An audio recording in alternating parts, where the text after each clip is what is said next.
What's going on, Junkie Nation? Tim Johnson joins us here on the program. He's got a big fight coming up against Denis Goltsov. Looks like they're slated to main event out in Nashville, Tennessee on August 2nd. This is the PFL Playoffs. Of course, you all know that the winner of the semifinals and subsequent finals becomes a millionaire. Are you the main event, Tim Johnson? That's how it looks on Tapology. What have you been told? Yeah, looks that way to me. I haven't been told anything. You guys probably know more than I do. But from everything I'm reading on the official fight card that they posted, that me and Denis are the main event. What a turn of events, right? Like I saw you do those interviews. You were driving livestock, I think you said. Yeah. And you get a call. You show up. Look how many things happen.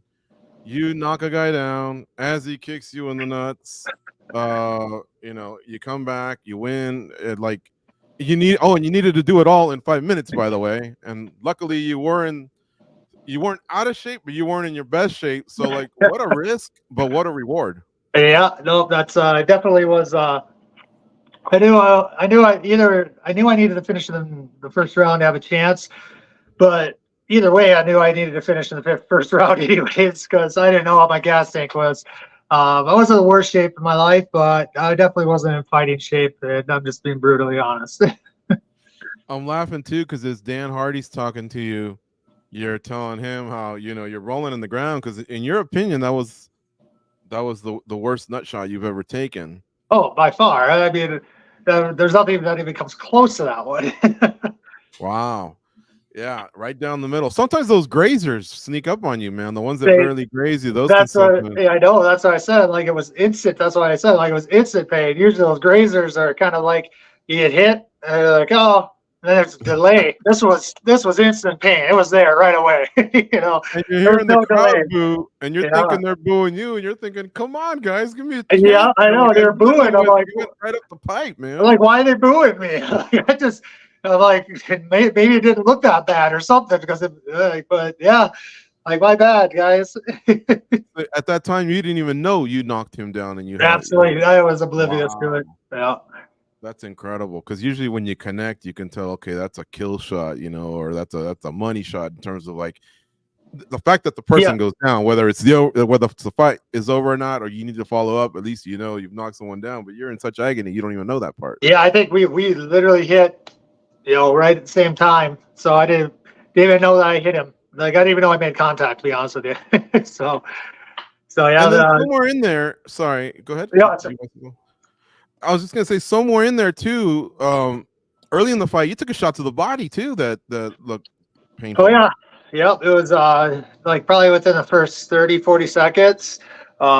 This toe right underneath my sternum there, and I almost doubled over and put my hand on the mat, but kind of didn't allow myself to do that. Kind of thought of my girls and everything, and I'm like, all right, we can power through this. Let's go. Wow, man! In one fight, so many things took place. It's almost like you were in 3 fights. Yeah, yeah, I felt like it too. So, what have you really been eyeing at the end of the rainbow? Is it the pot of gold with $1 million, or is it more about, hey, I want to wear a belt? At this moment, I'm just happy to be fighting with a major organization. Considering where I was at 2 months ago, not even a month and a half ago. It's just nice to be back. And right now I haven't really been daydreaming about winning or anything like that. I'm just kind of in take it as it comes kind of mindset. Go out there, let it rip, and see what happens. What is will be. Not getting too worked up over winning, losing. Making to the finals, all that. We're just gonna give it a try, give it a shot. Denis is a heck of a fighter. Way more talented than I am. But I think most of my opponents are that way. I just gotta find a way to grit through and find some way to win. You don't think you're being a little harsh on yourself? I mean, you've beaten some good fighters along the way, and you fought in all the top organizations as well. Why do you say that he's way better than you are? I think he's good on the only aspect that maybe I think that I might have a upper hand on him is my clinch work. It's cage. But I don't know if I really want to do that in this fight. I'm old now. I want to be entertaining. I want the fans to be entertained, and that means risking a big KO. And I guess that is what it is. But yeah, no, I'm not being hard on myself. That's every fighters or any athletes think that they got one thing that kind of makes them special or whatnot. My thing is I'm pretty unassuming. I make guys fight down to my level. That's kind of my thing. I'm able to push. I'm generally able to fight at my pace. I'm kind of able to push it to bring it down to where I want. Mm-hmm. Hey, Tim, so you're kind of talking about something that I wanted to ask you about, and it was your mindset. It seems like it is very different than, say, maybe 2 years ago. What exactly do you feel changed for you? Unemployment. You can't take it. I think towards the end there, I was kind of taking, like my Linton Vassal fight, after I came off of the Moldovsky fight, I kind of had the same attitude. Like, let's just go to the fight, let's see what happens. It didn't maybe fight, it was a fun fight. It really was. I maybe didn't fight the smartest in that one, and then kind of go lay a turd with Fedor in Russia. And then, my Linton fight, it was kind of uptight. It's not how I fight. I was kind of worrying about things not worth worrying about. Instead of fighting, and that's just kind of, I can't perform under that, and now I'm just kind of loose and relaxed and not really worried about it, because you never, you don't know what the future holds, so no sense freaking worrying about it. I'm gonna bounce around a little bit, Tim, because you did bring something up that I found interesting that I've heard other fighters talk about a little bit. You talked about, I can't remember what you said, I think laying egg or something with Fedor. We had a couple people come on our show and say, back in the day, it was somebody saying, I couldn't remember who it was, might have been Bisping, that they were fighting Wanderlei Silva. And the second they saw him start doing this, they went, holy shit, that's Wanderlei Silva. And it just kind of clicked and messed with them a little bit. Jonathan Martinez the other day came on the show and said he had the same thing with Jose Aldo. He just clicked. Oh my God, that's Jose Aldo. What was it like with Fedor, with you? Like, what is it that you feel like maybe went wrong? Was any of it mental? Was any of it like, holy crap, this is Fedor? Yeah, I think I initially tried toning that down, acting like it wasn't that the scene wasn't too big for me. I was like, yeah, no big deal. But yeah, in Russia, wandering around, Fedor everywhere, and I put a block on it instead of acknowledging who I'm fighting. Essentially, I kind of just was going to be like, yeah, it's no big deal. It's like any other fight. And I didn't accept that fact. And, that walkout, the crowd, everything, I kind of went down the wrong rabbit hole on that fight, I do believe. Mm-hmm. And now being over here at PFL, we often compare it to like when you just go to a different school, you walk in with like a different swag sometimes, right? Until you make new friends and all that. What's it like being under that PFL banner, and how do you think it's affected your fighting style? Like, how do you feel? Does it feel any different than anything else? Not really, because half the guys on roster I've already fought. That's true. Yeah. I want to go back to, unfortunately, the nut shot, but I want you to kind of explain this to us. When something like that, like if something like that happened to George or I, we would be complaining for days. You have to go out there and fight almost immediately. When do you feel okay? Because you said that's one of like the worst things that's ever happened. How long before you can kind of go, okay, I'm over it? I mean, pretty much after you got the stoppage, that was it. I didn't really think about it too much. Even on the restart, it kind of had a little pain in the groin, like tightness and whatnot. But yeah, I was pretty much just refocused, got going, and was able to get the finish. George talked about all the different types of opponents that you've had in your career, and it's a good list of fighters. Denis, how does he stand out over everyone else? Just his well-roundedness. Fedor, that's brings since we were talking about, Fedor, he's the king of knocking people out. I don't know if he's great all around, but you don't want to stand in front of him and get hit by him, that's for sure. I think Denis is probably one of the most well-rounded fighters I've ever fought. Just everywhere he goes, he is going to be very good at. Even though he's taller, I looked and it seems like your reach is about the same. But either way, are we? MMA training evolves all the time.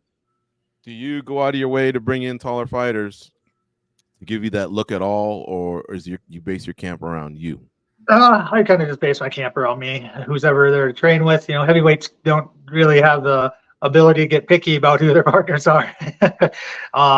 You go to wherever they're at, and out here in Vegas, I got a pretty good group of guys. I got Sergey, the big polar bear. I think him and Denis are friends too. And it's kind of funny. Me and Denis are pretty intertwined.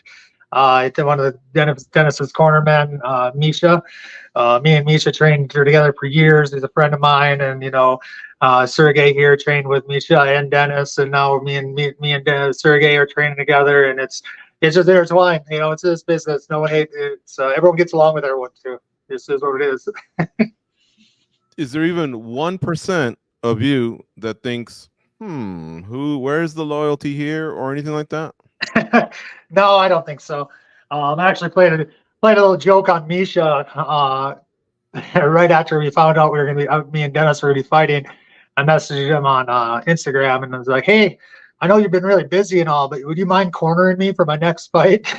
and that Russian in him was, oh no, I mean, I'd love to, Tim, but me and Denis, I'm like, Misha, I'm just kidding, man. I'm just giving you a hard time. Man, that's funny. Yeah, MMA, the one beauty of it, honestly, is the crossover. Like, we leave all the political stuff to the side, all the history between countries or whatever. That's one cool aspect. As much as I'm not saying the media or the fans tries, I guess they just ask just in case we'd hate to not know, what kind of does lie behind the scenes. In the end, it seems like there is some sort of a brotherhood, and I'm not saying that it's never happened before, but there's some blood. There's definitely some instances of people having legit bad blood with other people, and it's not all, for show. But in general, especially heavyweights, we're generally fat and happy and jolly individuals. So, I think there's only been one opponent where I kind of was like, yeah, guy a little dickish, but overall, heck was it? Back in the regional days. Okay. But overall, it's been pretty good. Everyone's, shake hands. It's not personal. It's just business. It's their job. Well, I didn't mean that necessarily. I just meant in terms of like camp spies, or someone's banged up a little bit, their foot, their ankle, their knee, things like that. Yeah, I've never been too worried about that. I'm definitely, if you were going to research me, my fighting style is in cursive. It's like at a second grade reading level. Like, there's nothing flashy about me. So it's pretty, I don't need there's no one that needs to spy on how I fight. I think mine is in Braille if yours is in second grade. Does Ngannou still come to the gym? I mean, I know he kind of focused more on boxing. Yeah, he was there yesterday. Yep, he was there yesterday. I know he's starting to get back into it a little bit now. So. Is he a training partner of yours for this camp? Like, do you? He has been, but not for this camp. I just got here, not too long ago, and he's still kind of getting his feet wet into it. And and I got to be in tip top to go with Francis. He's a big boy. What's you have a good story of training with Ngannou? Like, has he ever put a liver shot on you, or just? Yeah, he's dropped me. He's dropped me more times than I want to admit. He's rattled. I went for a double leg once, and he was throwing a mock knee, and it was a turn from a mock knee to a real knee right to the side of the head. And that laid me out flat for a minute. Whoa. Okay. What's a mock knee, or what'd you say, a block knee? Like a mock knee. Like he was throwing we're sparring, and he was throwing a knee. But he wasn't going to go connect. But at the same time he was doing that, I went 100% for a double leg takedown, and we met. Yeah. So here's what it is. That's part of the game. Mm-hmm. Tim, always great to catch up with you. Thanks for the time. We look forward to these playoffs that are coming up out in Nashville for PFL. So these are the semifinals. Winner gets to fight for $1 million at the end of the year. We wish you the best of luck. I appreciate it.